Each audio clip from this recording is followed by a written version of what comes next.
de Eclesiastes. E para isso eu vou pedir que vocês abram a palavra de Deus comigo no livro de Eclesiastes. Nós vamos ler o capítulo 3.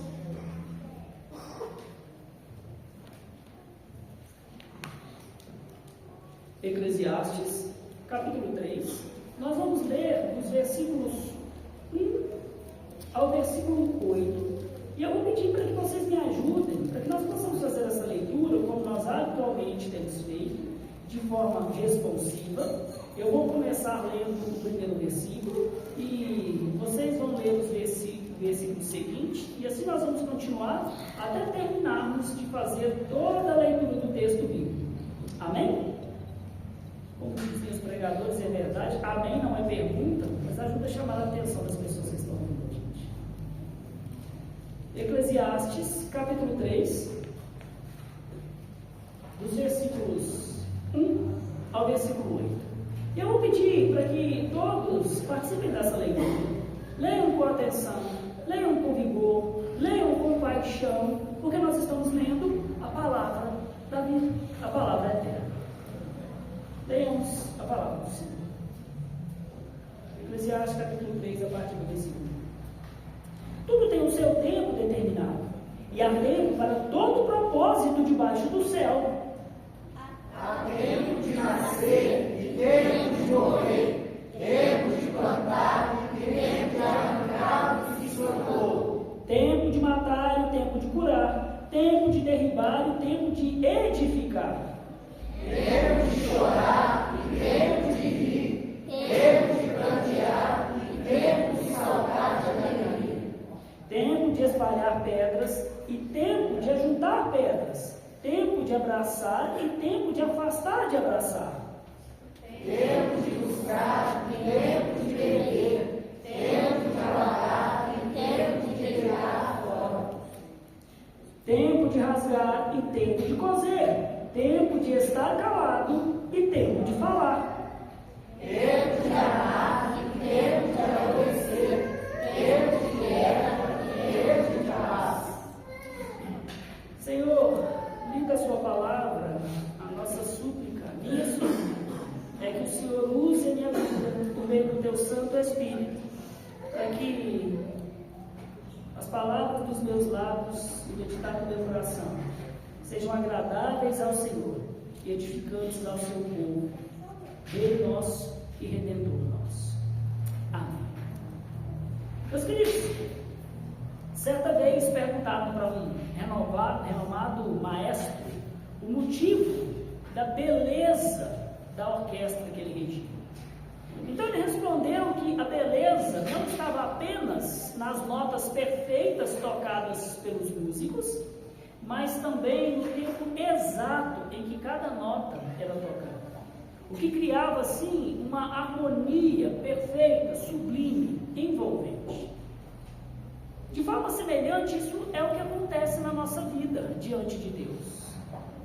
Em suas mãos, o Senhor, Ele tem um relógio chamado providência. Relógio perfeitamente ajustado, que nunca se atrasa e nem se adianta, mas que marca exatamente o tempo para todas as coisas. No tempo divino, meus queridos, somos nós que tocamos as notas, mas nós só tocamos as notas que foram escritas pelas mãos de Deus, e tocamos no tempo determinado por Deus.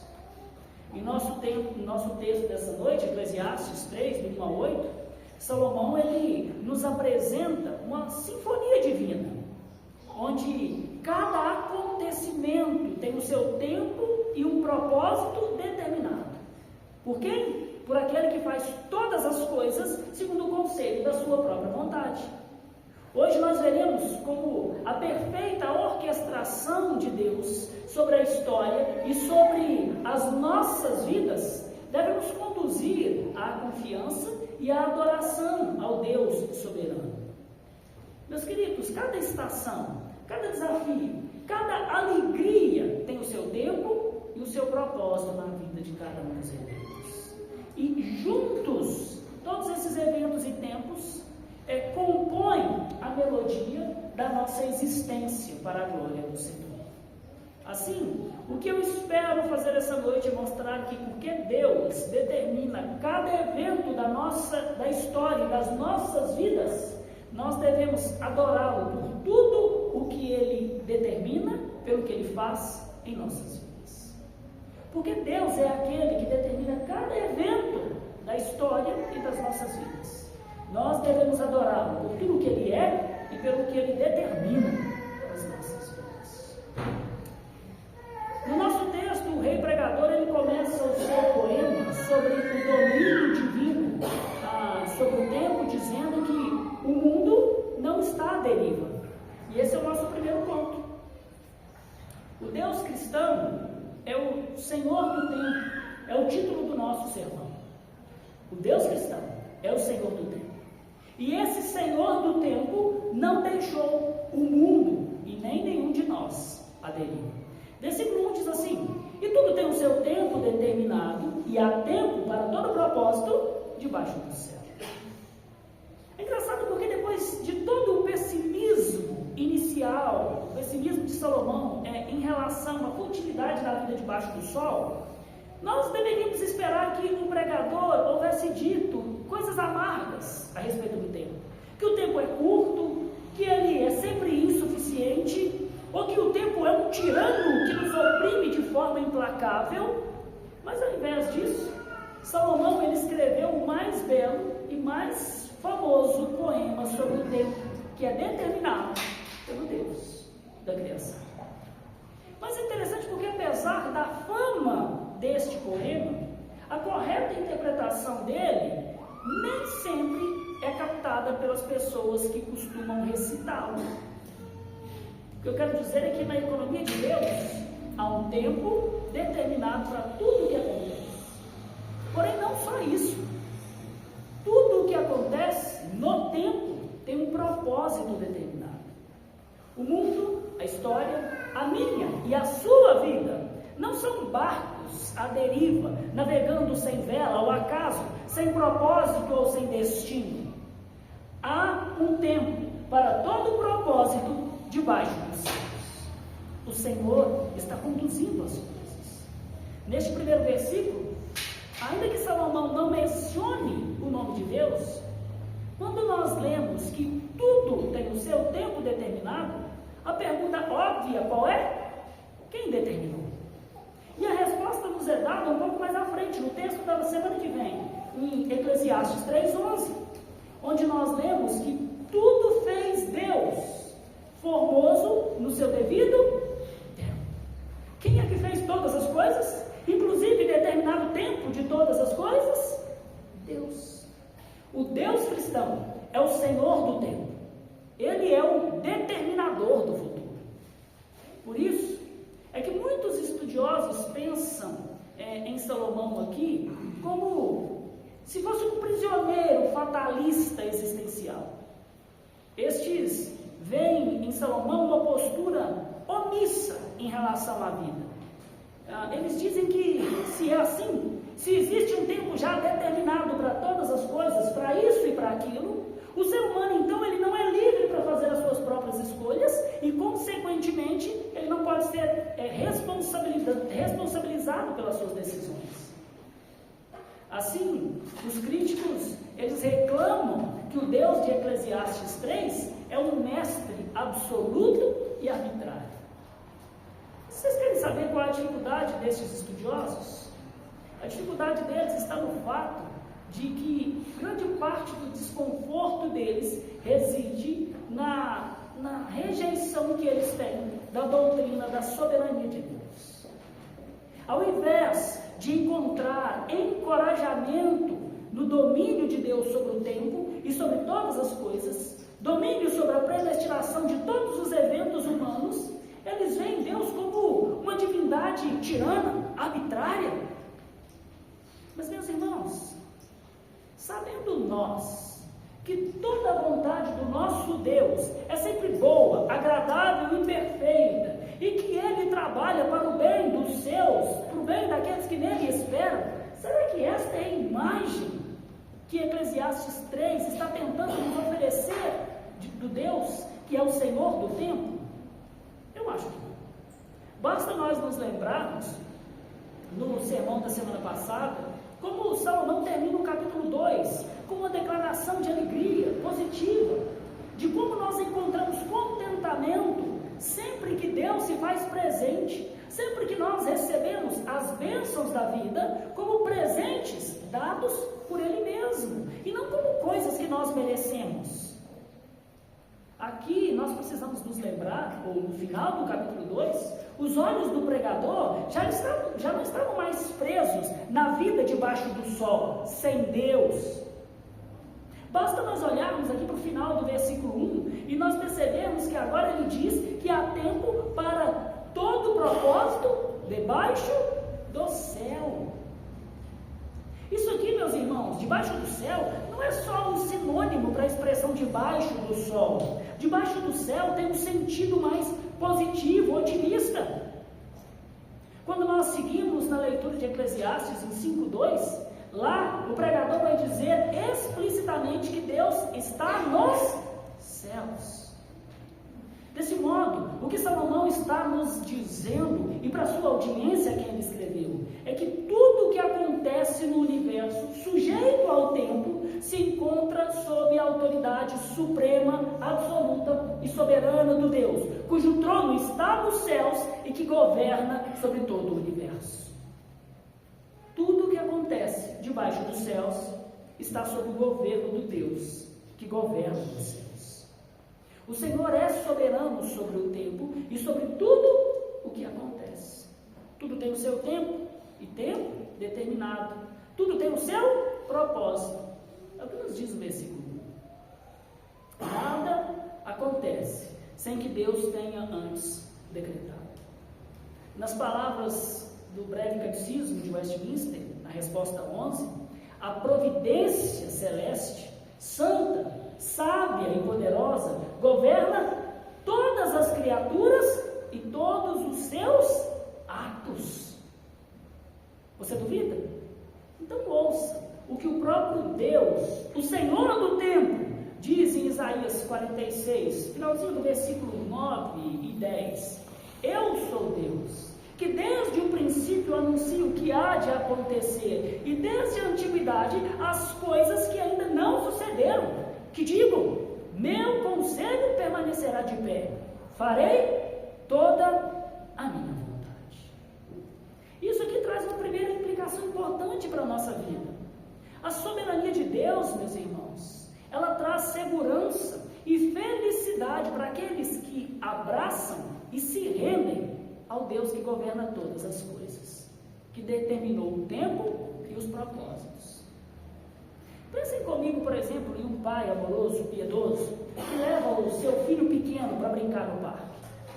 Então, o pai deixa esse filho correr livre, chutar a bola e até mesmo estar sujeito a algumas brincadeiras potencialmente perigosas, como, por exemplo, subir e se pendurar de cabeça para baixo numa árvore. Mas aquele pai está sempre próximo, a um palmo de distância, vigiando tudo, sempre atento.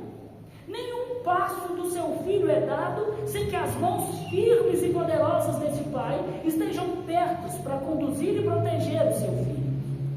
O mesmo é o que acontece conosco. Na história da humanidade, Deus nos diz lá em Isaías 64:6, desde a antiguidade não se ouviu, nem com os ouvidos se percebeu, nem com os olhos se viu, além de ti, Deus que além de ti trabalha para aquele que nele espera. Meus irmãos, não é por acaso que alguns séculos depois, o apóstolo Paulo, cheio de segurança e transbordante alegria, vai dizer o quê? Que sabemos que todas as coisas cooperam para o bem daqueles que amam a Deus, que são chamados segundo o seu propósito. E isso, meus irmãos, só acontece porque antes dos tempos eternos, antes do Cronos existir, Deus decretou livre e inalteradamente o tempo para todas as coisas e os seus propósitos. Agora, por favor, não se engane. Se você vive na prática do pecado, Se você acha que pode ser um filho de Deus sem amar a igreja, se você vive continuamente pecando, ainda que com os lábios diga ser um crente, se você crê no Deus da sua preferência, essa segurança não é para você. Ela, meu irmão, é para aquele que está em Cristo Jesus. Para você que ama a igreja dele. Sim. Para você que vive para se deleitar e para exaltar a glória de Deus em Cristo.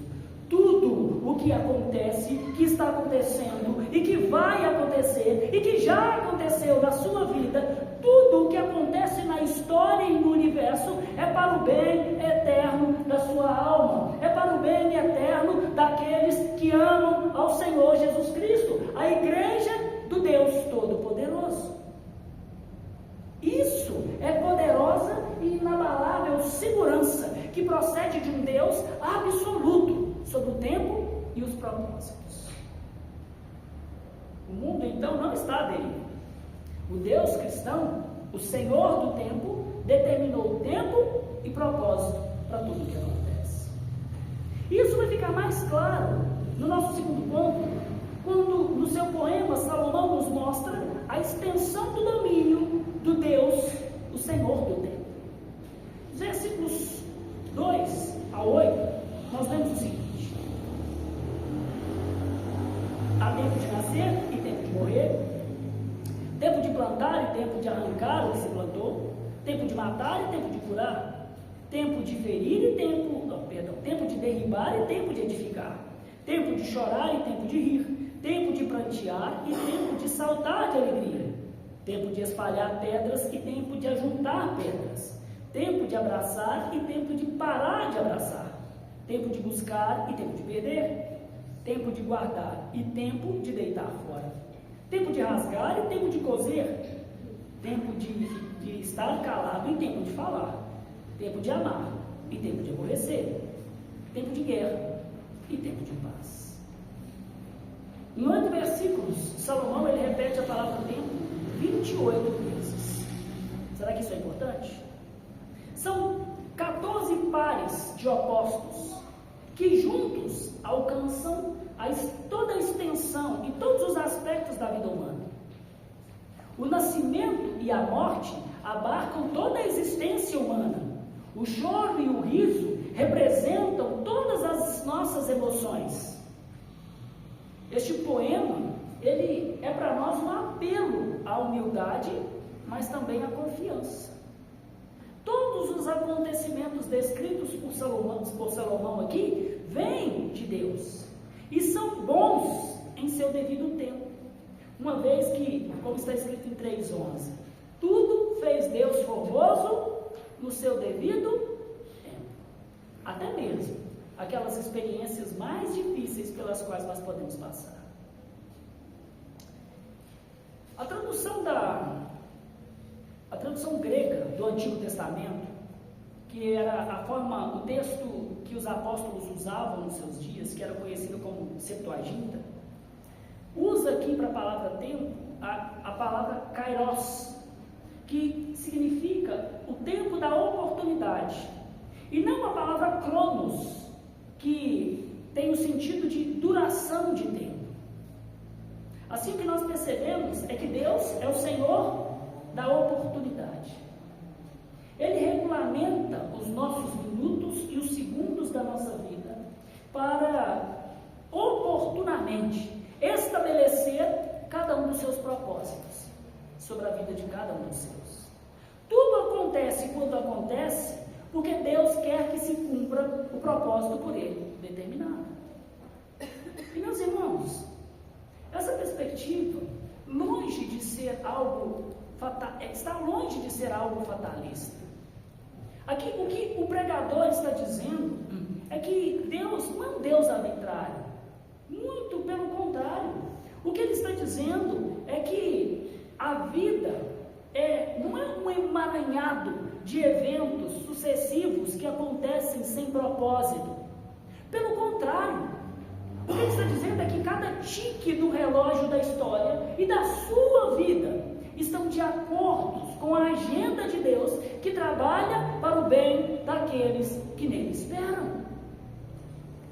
Mas aqui algo muito importante precisa ser dito. Muitos dentre os cristãos que dizem crer na soberania de Deus, na vida prática negam essa doutrina. Acidentes, tragédias, guerras, terremotos, coisas terríveis, abusos acontecem. E o que é que nós costumamos dizer? Deus não ordenou essas coisas. Ele não queria que isso acontecesse. Ele as usa, mas ele não ordenou que elas acontecessem. Por quê? Porque muitos preferem ver Deus apenas como Deus da vida, mas não como Deus da morte. Ou somente como Deus da paz, mas não Deus que ordena a guerra. Mas esse não é outra coisa senão um ídolo. Um ídolo criado segundo a preferência de cada um. E não o Yahvé, o Deus cristão, que se revela através da sua palavra. E em Eclesiastes 3, o nosso texto não é diferente. O Deus triuno, ele não é unidimensional, ele não é só uma coisa, ele é ambos. Neste poema, nós vemos, sim, coisas que o homem faz, como plantar, como arrancar, como matar, como curar. Mas também este poema nos mostra coisas que Deus faz. Os verbos em Eclesiastes 3, do 2 ao 8, antes de se tornarem atividades humanas, são atos da providência de Deus. Por exemplo, o nascimento e a morte, as duas experiências mais importantes da vida. Ambos são compromissos que cada um de nós precisamos cumprir. Nós não vamos fugir disso. Tanto o berço quanto o sepulcro seguem a agenda de Deus. Você pode determinar quando você vai nascer? Ou quando você vai morrer? É Deus quem traz vida ao mundo. É por isso que Davi o louvou lá no Salmo 139, quando ele diz que: pois tu me formaste o meu interior, tu me teceste no seio de minha mãe. Davi reconhece que Deus é quem dá a vida, mas Deus também é aquele que determina a hora da morte, visto que os seus dias estão contados, disse Jó ao seu Criador. Contigo, com Deus, está o número dos seus meses. Tu ao homem puseste limites, além dos quais não passará. O Senhor, meus queridos, é aquele que dá a vida, mas também é aquele que soberanamente a tira. Eu gosto como Lutero expressa isso, quando ele diz: você não pode viver mais tempo do que o Senhor determinou, e nem morrer antes disso. Vida e morte, as duas coisas estão no Senhor, o Deus da revelação. O mesmo vale também para as atividades de plantar e arrancar, ou de colher. Usando aqui uma linguagem agrícola, há um tempo certo para plantar e há um tempo para colher, há um tempo para semear, mas também há um tempo para arrancar ervas daninhas. Mas quando nós olhamos para a pessoa de Deus, ele também planta e ele também arranca. Ele plantou o seu povo como uma frutífera videira, como uma vinha frutífera. É o que nós aprendemos dos profetas. Mas quando esse povo se rebelou contra ele, Deus arrancou a sua vinha e enviou-os para o cativeiro. É o que nós lemos em Isaías 5:5. Agora, pois, vos farei saber o que pretendo fazer à minha vinha. Tirarei a sua sebe, para que a vinha sirva de pasto. Derribarei o seu muro, para que seja pisada. O Deus cristão, ele planta, mas ele também arranca. Semelhantemente, meus queridos, há tempo para matar e há tempo para curar. Em outras palavras, em termos humanos, há tempos de sentença de morte, como Paulo nos ensina em Romanos, mas também há tempo para assistência médica profissional, que cura o corpo. Há tempo para o Evangelho, que cura a alma. Isso faz parte também das perfeições do nosso Deus. nas suas relações com cada um de nós.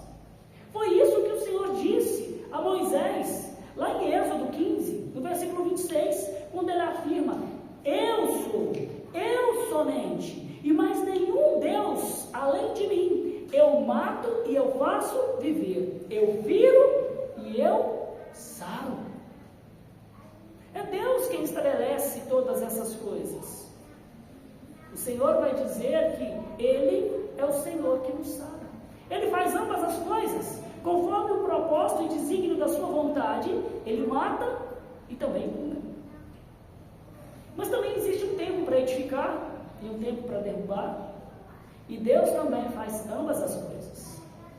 Foi Deus quem derrubou a Torre de Babel, que foi construída por causa do orgulho humano, mas Deus também edificou uma casa para Israel e um reino para Davi.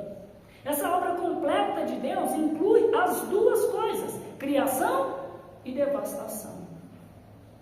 Mas Salomão prossegue no seu poema e diz que nessa cronologia de Deus, no kairos de Deus, existem ambos tempos para chorar e tempo de rir, tempo para prantear e tempo para saltar de alegria. Esses dois pares aqui, eles falam de todas as emoções humanas. O segundo, ele se refere àquelas emoções que mais nos comovem, aquelas que são mais fortes. Isso nos ensina que a vida não é apenas uma trajetória triste, sem sonhos, sem esperança, sem graça. Sim, nós devemos caminhar neste mundo com os pés no chão, experimentando sim, e sabendo que nós vamos chorar e sentir dores e tristezas por causa dos nossos próprios pecados e dos pecados dos outros e do pecado que há no mundo, mas nós também devemos viver sorrindo com o nosso pensamento nos céus, cheio de um eterno gozo e de uma alegria, porque é ali que Cristo vive e é ali mesmo que Ele secará dos nossos olhos toda lágrima. E quando chegar esse tempo, já não haverá mais luto, nem choro, nem tristeza nenhuma. Então, nós aprendemos que nós não só choramos, mas nós também sorrimos. Mas não só nós, o Senhor também. Quando nós lemos Gênesis 6, 8, nós encontramos ali que Deus achou graça diante de Noé. Ali a palavra graça significa literalmente riso.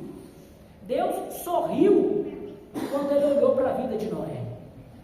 Mas um pouco antes, a própria Bíblia vai nos dizer que o Senhor se arrependeu de ter feito o homem na terra. E aqui o sentido da palavra arrependeu é um sentido de profunda tristeza. Então Deus se alegra, mas Deus também se entristece, tanto com seus filhos como com a sua criação. Em Deus estão ambas as coisas. Mas além disso, há tempo de amar e tempo de aborrecer ou de odiar. Não é verdade que seres humanos amam alguns e odeiam outros? Qualquer ser humano sensato ama sua esposa, seu marido, seus filhos, seus bens, sua saúde. Em contrapartida, qualquer ser humano minimamente piedoso, ele também odeia a violência, a corrupção, o abuso, a exploração. E o mesmo acontece com o nosso Deus. Muitos, meus queridos, muitos cristãos ou ditos cristãos abraçam sem questionar o Deus de amor, mas rejeitam o Deus que odeia. Quem pensa assim ignora o fato de que a perfeição moral de Deus exige que Ele ame, mas também que Ele odeie tudo que é mal. Ambas as coisas estão em Deus. Deus amou o mundo de tal maneira que deu seu Filho unigênito. Mas Deus também, como nós aprendemos no Salmo 5,5, aborrece, ou seja, odeia todos os que praticam o mal. Deus amou Jacó, mas odiou a Esaú. O Deus bíblico, Ele ama, mas Ele também odeia. Mas além disso, nós também descobrimos que há tempo de guerra e tempo de paz. Meus irmãos, desde que o pecado entrou no mundo, a nossa história é uma história de guerra. Adão entrou em guerra com a sua esposa ao acusá-la. Caim fez guerra contra a vida do seu irmão Abel. Há guerras e rumores de guerras. Pais contra filhos, filhos contra pais, noras contra sogros, genros contra sogras, irmãos contra irmãos, reinos contra reinos. Há guerras que são justas para defender vidas, mas há guerras que são vis para roubar e para explorar. E sim, meus queridos, de fato, o nosso Deus, o Deus cristão, é o Deus que prometeu paz sem fim. Mas até a segunda vinda do príncipe da paz, nós vivemos em tempos de guerra.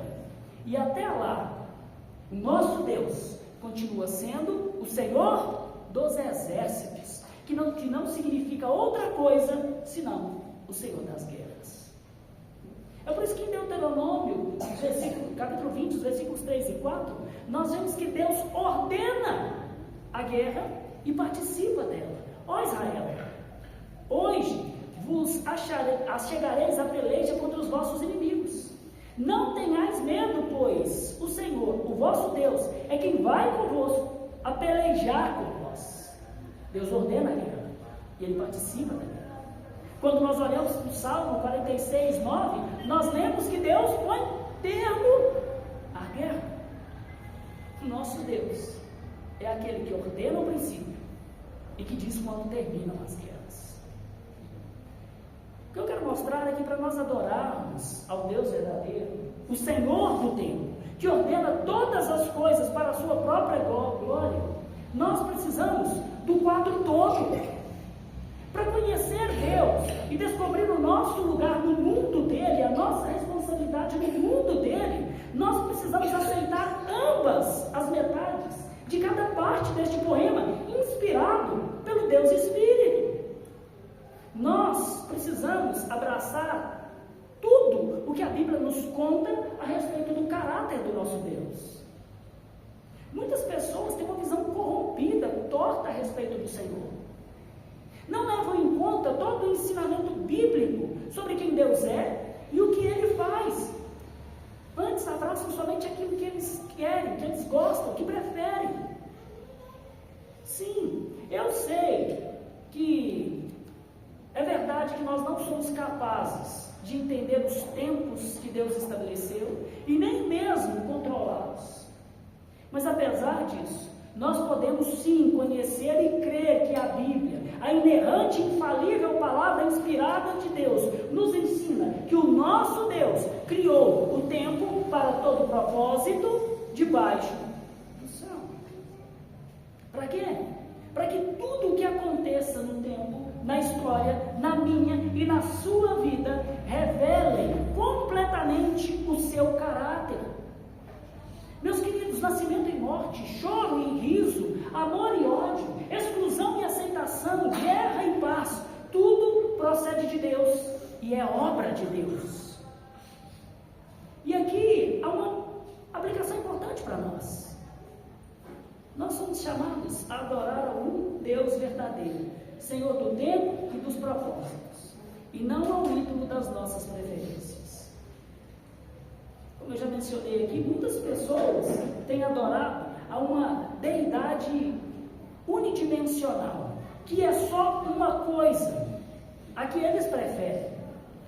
Gostam sim de imaginar Deus dando vida, mas não gostam de imaginar Deus determinando a morte, principalmente aquelas trágicas, a morte dos bebês. Preferem o Deus que planta e edificam, mas rejeitam Deus quando Ele arranca e destrói os seus planos e projetos. Abraçam com alegria o Deus Criador, mas negam o Deus que destrói por meio de eventos e desastres terríveis. Gostam do Deus de amor, mas desprezam a realidade de que Deus também é ira e fogo consumidor. Querem o Deus da paz, mas se recusam a adorar o Deus que ordena as guerras. Mas todas essas coisas, meus irmãos, revelam o Deus que é infinito no seu ser e nas suas perfeições.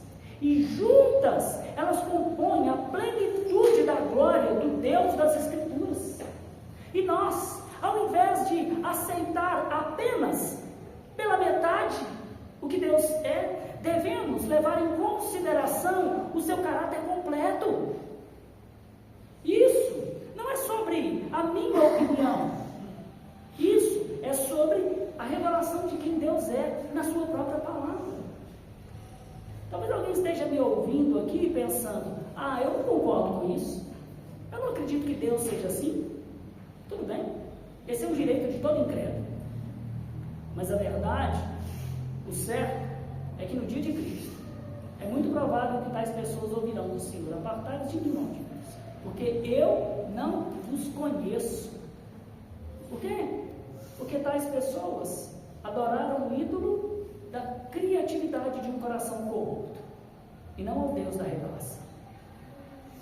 Por isso, meus irmãos, eu exorto a cada um de vocês: adorem ao Deus que se revelou nas Escrituras. Adorem-no como Ele é, e não como nós preferimos ou queremos. Uma cópia de Deus, ainda que seja muito bem feita, continua sendo um ídolo que não pode salvar ninguém. Adorem o Deus verdadeiro. Meus irmãos, os tempos de Deus, eles nos deixam conscientes da nossa impotência. Nós não podemos controlá-los. Os tempos de Deus nos deixam conscientes da nossa total dependência de Deus. Nós não podemos sequer conhecê-los. Todavia, nós podemos descansar no fato de que Deus, como o maestro de todo o universo, está orquestrando a história da humanidade e a vida de cada um de nós de uma forma fantástica. No seu relógio, Ele já determinou o tempo perfeito para cada nota da nossa vida. E a mão poderosa e invisível dele, chamada providência, agora mesmo está trabalhando de forma poderosa e eficaz para que cada um de nós toque exatamente a nota que Ele determinou, composta pelo regente do universo, no tempo que foi estabelecido por Ele, para que se cumpra o propósito que Ele designou na sua palavra, que nós o conheçamos como Ele é, e o adoremos em verdade e em espírito. Mas uma coisa interessante é que esse sermão não pode parar aqui. Nós não podemos parar na descrição do caráter do Deus soberano que determina o tempo e os propósitos. Nós precisamos ir além, porque este poema magnífico sobre o Deus que domina o tempo, ele desemboca na pessoa e na obra do nosso Redentor Jesus Cristo. O poema que nos ensina sobre o caráter absoluto do Deus Todo-Poderoso, Senhor do tempo, também nos ensina sobre o glorioso Filho, aquele que participa e compartilha de todas as perfeições de Deus. Por quê? Porque quando nós nos voltamos para o Novo Testamento, nós descobrimos que no determinado tempo, também conhecido como a plenitude dos tempos, Deus enviou o seu Filho a este mundo. E tendo sido ele nascido de mulher, nascido sobre a lei, veio para resgatar os que estavam debaixo da lei, a fim de que nós recebêssemos a adoção de filhos. Quando nós olhamos para os evangelhos, nós descobrimos que Jesus é o Salvador que sempre conhecia o tempo, e foi por isso que ele não começou o seu ministério, até que ele pudesse dizer: está cumprido o tempo, o reino de Deus está próximo. Da mesma forma, o Senhor Jesus Cristo não morreu antes do tempo determinado. Por isso, quando os religiosos tentaram prendê-lo e matá-lo, João relata que ninguém lhe pôs as mãos, porque ainda não era chegada a sua hora. Jesus Cristo, ele conhecia o tempo certo para cada emoção. É por isso que, assim, esse homem de dores chorou diante do túmulo de Lázaro, derramou lágrimas do bom pastor pelas ovelhas perdidas, mas também havia momentos para sorrir. E é por isso que os evangelhos nos mostram que ele se regozijou no Espírito Santo quando os seus discípulos retornaram de sua primeira viagem missionária, quando eles começaram a obra do reino dos céus. Quando se trata de relacionamentos pessoais, o Senhor Jesus Cristo também sabia a hora de procurar as ovelhas perdidas e quando era a hora de desistir dos bodes que se recusavam a ouvir a sua voz. Ele abraçou coletores de impostos, prostitutas e todo tipo de pecador perdido que sabia que precisava de um Salvador. Ele abraçou cada um de nós. Mas Jesus não abraçou os escribas, os fariseus e toda pessoa orgulhosa que insistia em se achar justa demais diante do Senhor. Mas quando chegou o tempo de morrer, o Senhor Jesus Cristo não fugiu nem temeu a morte. Quando nós olhamos para o Evangelho de João, nós lemos que antes da festa da Páscoa, sabendo Jesus que era chegada a hora de passar deste mundo para o Pai, ele se entregou à cruz. Porque, como Paulo nos explica, Cristo morreu a seu tempo pelos ímpios. Meus irmãos, e até o tempo da ressurreição o Senhor Jesus Cristo conhecia muito bem. É por isso que ele ressuscita ao terceiro dia, como estava escrito e registrado nas profecias. E depois da ressurreição, ele perdeu o domínio sobre o tempo? De modo nenhum. Antes de subir aos céus, ele se encontrou com seus discípulos que lhe perguntaram: Senhor, é este o tempo em que restaures a Israel? Então Jesus lhes responde: não vos compete conhecer tempos ou épocas que o Pai reservou para a sua própria autoridade.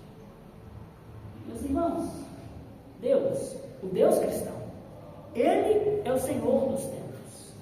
Por isso que os anjos afirmam aos discípulos que este Jesus, que dentre vós foi assunto aos céus, virá de modo como viste subir. Isso significa que no tempo de Deus, Jesus virá novamente para restabelecer o seu reino com perfeição. Por quê? Porque Deus fez tudo formoso no seu devido tempo. Ele também determinou que depois da sua assunção aos céus e antes do seu retorno, nesse tempo haverá grande tribulação. Mas logo em seguida, a tribulação daqueles dias aparecerá nos céus o sinal do Filho do Homem. Todos os povos verão o Filho do Homem vindo sobre as nuvens dos céus, com poder e glória. Ele enviará seus anjos, os quais reunirão os seus escolhidos dos quatro ventos, de uma a outra extremidade dos céus. Por isso, meus irmãos, enquanto nós vivemos nesta época de interlúdio entre a vinda e o retorno, nós devemos guardar em nossas memórias, com zelo e frescor, aquela orientação que nós recebemos do apóstolo Paulo, lá em 1 Timóteo, capítulo 6, dos versículos 13 ao 15. Exorto-te perante Deus, que preserva a vida de todas as coisas, e perante Cristo Jesus, que diante de Pôncio Pilatos fez a boa confissão, que guardes o mandato imaculado, irrepreensível, até a manifestação do nosso Senhor Jesus Cristo, a qual, em suas épocas determinadas, há de ser revelada pelo bendito e único soberano, o Rei dos Reis e Senhor dos Senhores. Meus irmãos, diante do Deus das Escrituras, do Deus cristão, do Senhor do tempo, que para sua própria glória, segundo o imutável e livre conselho da sua própria vontade, decretou que tudo tem o seu tempo determinado em propósito debaixo do céu, diante deste Deus, poderoso, glorioso, mas que se humilhou, e na plenitude do tempo, entrou no tempo e no espaço para salvar pecadores. Para quê? Para que nós o conhecêssemos e o adorássemos. Diante desse Deus, nós devemos aprender a remir o nosso tempo, fazendo o melhor uso dele. E essa seguramente é uma das melhores formas de evitarmos a vaidade de vivermos apenas debaixo do sol, sem Deus. Devemos aprender a usar o nosso tempo. Como? Confie em Deus e espere pelo tempo de Deus. Se Ele é soberano, e Ele é, então nós devemos confiar que Ele conhece e determinou o tempo certo para cada evento da sua vida. A exemplo de Davi, bendiga o Senhor em todo o tempo. Mas não pela dor, não pelo sofrimento, nem pela doença, nem pela morte, mas porque através destes eventos, o Deus que determina o tempo está trabalhando para o bem daqueles que o amam e que foram chamados segundo o seu propósito. Como Paulo nos ensina em Romanos 5, gloriemo-nos nas tribulações, porque por meio delas, Deus está gerando em nós a perseverança, e a perseverança está gerando experiência, e a experiência, esperança, de que o amor de Deus foi derramado em nossos corações, e isso não pode nos confundir jamais. Meus queridos, não importa o tempo pelo qual você está passando, Deus está no controle. Confie e espere pelo tempo de Deus. Mas uma outra coisa importante que nós devemos nos lembrar: jamais se esqueça que há um tempo determinado para você morrer. Como dizem as Escrituras, aos homens está ordenado morrer uma só vez, vindo depois disso o juízo. Você está preparado para o juízo? Você está preparado para morrer? Não importa o quão preparado você esteja para os vestibulares, para as provas deste mundo, para os concursos, isso não vai servir de nada se você não estiver preparado para a morte. Muitas pessoas não estão. E eu temo que talvez alguns de vocês também não estejam. Todos, meus queridos, que confiam em Cristo, deveriam estar prontos para morrer a qualquer momento. Porque o céu é a promessa de Deus para a vida de todo cristão. Você está preparado para a eternidade? Você anseia por ela? Por isso, se você não está em Cristo, esta é uma boa hora para você entregar a sua vida a Ele. A hora de nascer de novo.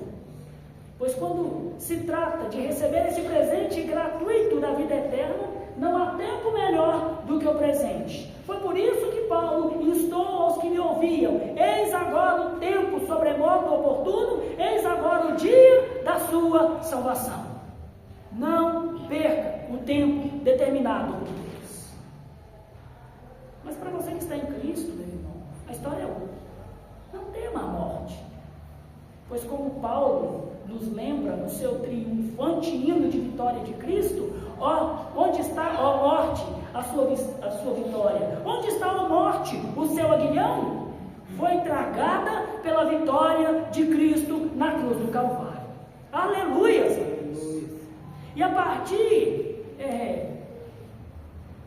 ao deixar este mundo, você não entra no caos, você irá imediatamente se encontrar em paz e em glória com o Redentor da sua alma no paraíso. Meus irmãos, em breve o Senhor Jesus Cristo voltará, uma segunda vez, como está escrito, exatamente na hora certa, na hora determinada pelo Pai. E então, quando Ele vier e estabelecer plenamente o seu reino, não existirá mais tempo. Mas até lá, nós devemos fazer como salmista: orar ao Senhor pedindo: ensina-nos a contar os nossos dias, para que nós alcancemos corações sábios. Assim, meus irmãos, porque o nosso Deus é o Senhor do tempo, porque Ele determina cada evento da história e das nossas vidas, adoremos-lo por tudo o que Ele é, pelo que Ele determina e faz em nossas vidas, para o bem eterno da sua igreja, para o bem eterno daqueles que nele esperam e confiam. Amém. Vamos orar, Senhor. Pai Santo, em nome de Jesus, nós te damos graças pelas tuas misericórdias,